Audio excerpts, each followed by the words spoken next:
Welcome back to The Explainer, everyone. Okay, today we are diving into a totally thrilling shift in the story. We're zeroing right in on the insane developments of Episode 2 of School Hunk is a Girl. This is where a heavily bullied teen literally transforms overnight into an unstoppable, fearless hacker. Just listen to this fierce declaration for a second. I'm hot-tempered, so don't mess with me. And I have zero interest in Mr. Chen. Bam! Right?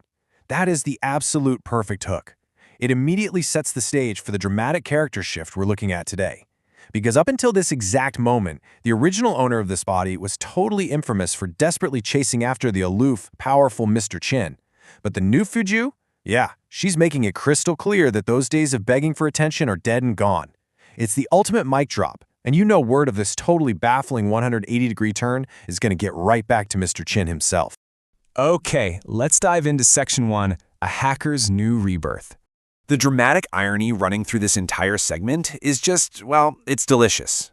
Think about the old Fuju for a second. We're talking about someone known for chasing boys, being physically weak, easily bullied, and quite literally clinging to Mr. Chin's leg in pure desperation.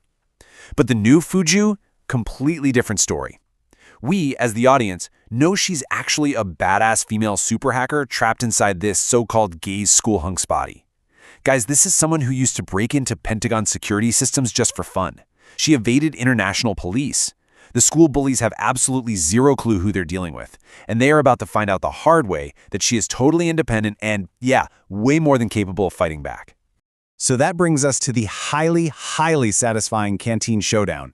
The bullies try to corner her, right? Fully expecting the usual cowering victim. But instead, Fuju just casually unscrews a bottle of water and dumps it right over the main bully's head. It is this direct, poetic repayment for all the times they locked the old Fuju in the bathroom and poured water on her. She even shows the bully her shoe size, kind of just making it known she won't hesitate to kick them to the curb. She is literally and figuratively washing away past humiliations. Just a total power move that leaves the entire school totally speechless. Moving right along to Section 2, the Fu family betrayal.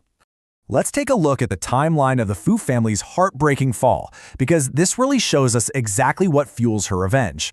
So, because Fuju was raised as a boy, she was initially the beloved firstborn son. But, of course, being a biological girl, she naturally started acting attracted to boys in high school. And that's when Step 2 hits. Rumors start spreading like wildfire that the young master is gay. Instead of supporting his child, the father immediately cuts off all finances in Step 3. And honestly, the darkest part is Step 4. The mother, who went along with this whole disguise just to protect her child, is completely abandoned to struggle all by herself. When we really dig into the details of the father's ultimate betrayal, the sheer unfairness is honestly staggering. He didn't just walk away. He completely ignored the fact that his wife's past financial support and endless struggles were literally the backbone of his company. I mean, she built that wealth with him. Yet the second those rumors surfaced, he just tossed them both aside. And it gets worse.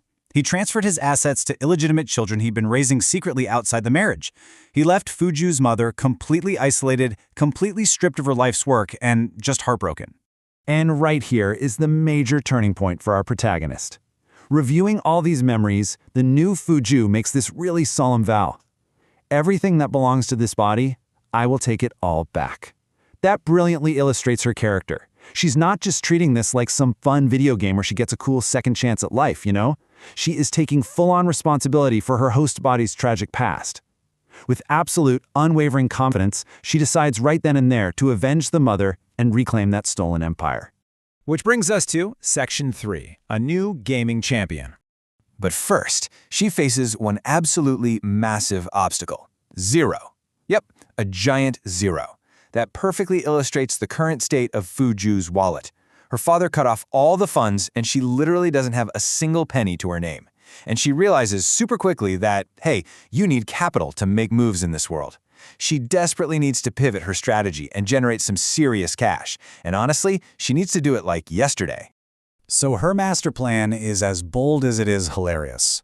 While riding in the car, she casually informs her shocked driver, Uncle Wang, that she needs him to make up an excuse for her at school. Why?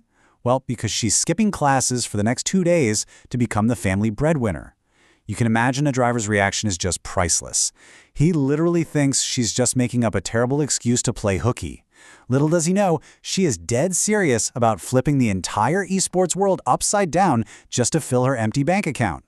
Let's break down exactly how she executes this wild esports strategy. Step 1. She logs into the most elite competitive game out there and creates a brand new, totally unknown player ID. Step 2. She single-handedly obliterates the Hades boss. Now, for context, this is an incredibly difficult in-game enemy that literally no one else has been able to defeat. And Step 3 is the inevitable result. Her effortless, high-speed dominance instantly catches the eye of top-tier professional esports recruiters, who, by the way, are constantly monitoring these servers for new talent.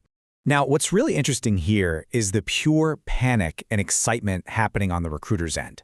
I mean, they are practically drooling over their monitors. They're analyzing the data, right? Whoever this is just defeated the impossible Hades boss with a brand new ID. And they can tell just from the aggressive gameplay style that this player is hungry. Like, they clearly need money. So the head recruiter immediately declares that this unknown gamer is the absolute perfect, unstoppable candidate to be their new team captain. They just have to recruit them, no questions asked. But here is where the story delivers its most masterful stroke of dramatic irony. Guess who the big boss overseeing these esports recruiters is? Yep, it's none other than Mr. Chin, the very same Mr. Chin who has just told that Fujiu has, quote, zero interest in him. Looking at these unbelievable game stats, Mr. Chin agrees that they must hunt down this mysterious, unstoppable pro gamer. He personally decides to send the private message to recruit them. So think about this. He is now actively chasing the very person who used to chase him, completely blind to her true identity. Which leaves us with this massive, looming question. Will Mr. Chin actually discover the true identity of this unstoppable new gamer before she completely takes over his world?